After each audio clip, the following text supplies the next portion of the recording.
네, 추천성 강통 하나금융투자의 홍준만 FA와 함께합니다. 안녕하세요. 네, 안녕하세요. 안녕하세요. 하나금융투자 홍준만 FA입니다. 오늘도 중국의 환경산업 이어서 말씀드릴 텐데요. 환경산업, 어찌 보면 인프라 투자 중에 하나인데 최근 중국의 인프라 투자에 좀 새로운 변화가 일어나고 있습니다. 바로 PPP인데요. 아나운서님 혹시 PPP 아시나요? 중국 이야기할 때 간혹 PPP라는 이야기는 들어봤는데 사실 전 잘 모르거든요. 뭔가 약자 같은데 어떤 의미예요?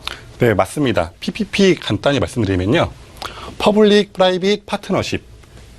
이거의 약자로 써요. 즉 민관 협력 프로젝트 혹은 민간 합작 투자라고 불립니다. PPP 사업은 정부가 추진하는 공공사업에 민간의 자본을 활용해서 상호 이익을 도모하는 사업의 형태입니다. 정부 프로젝트에 민간의 자본을 참여시켜서 부족한 기술력 및 자본을 충족하려는 것을 목표로 하고 있습니다.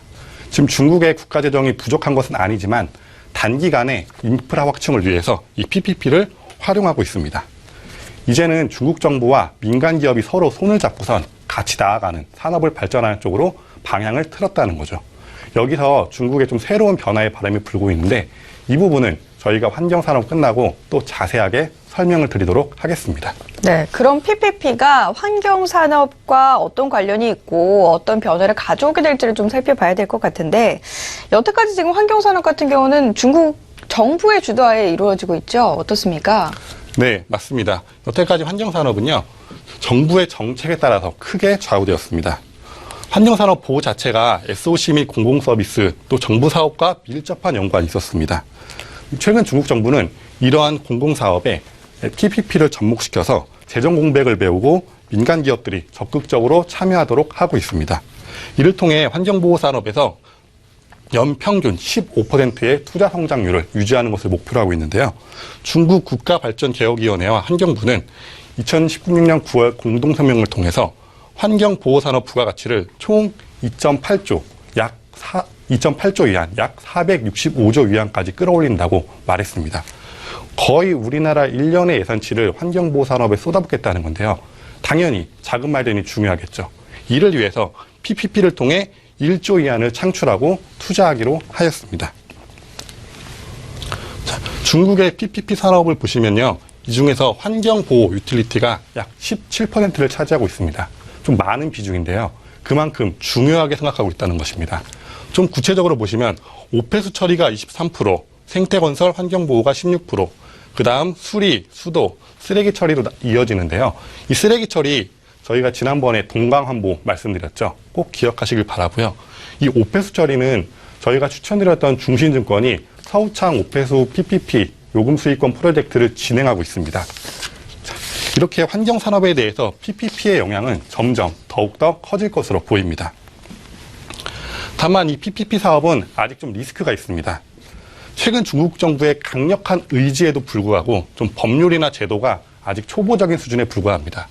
그래서 사업 참여에 대한 법률이 미비해서 향후 분쟁 발생 가능성이 좀 높은 상황입니다. 거기에다가 이 PPP 사업을 관리 및 감독하는 주체도 불명확한 것이 문제고요.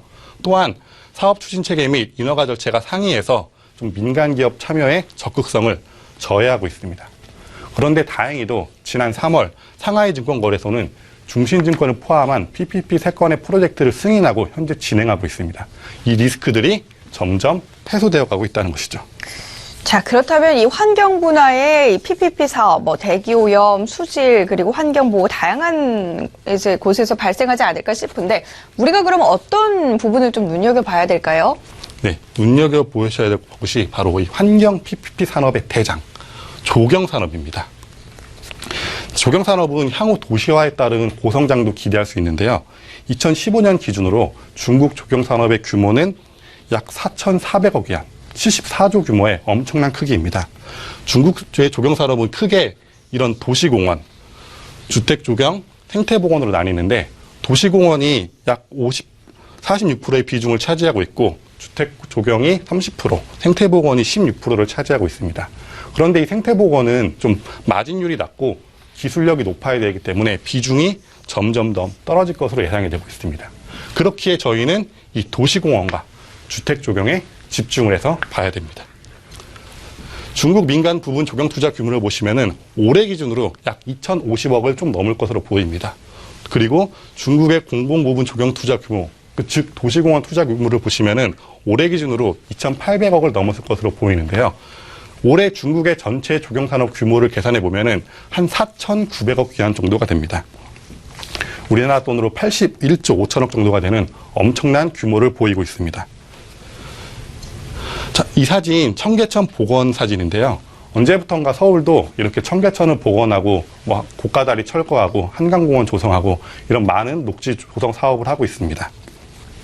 급격한 도시화로 인해 서울이 급성장할 때는 이런 녹지 등 공원이 점점 줄었었는데 어느 정도 성장 이후에는 많은 사람들이 쾌적한 환경과 삶의 질 향상에 대한 욕구가 커지면서 이렇게 도시공원들이 많아지고 있습니다.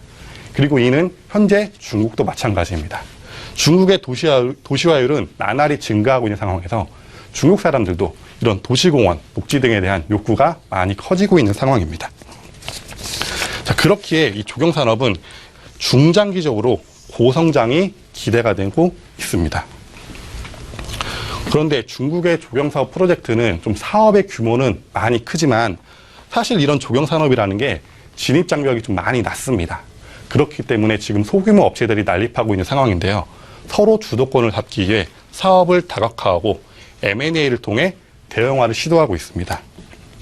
이런 상황이 지속된다면은 향후 대형 조경 업체를 중심으로 조경 시공과 설계가 통합된 그런 산업으로 재편될 가능성이 보입니다.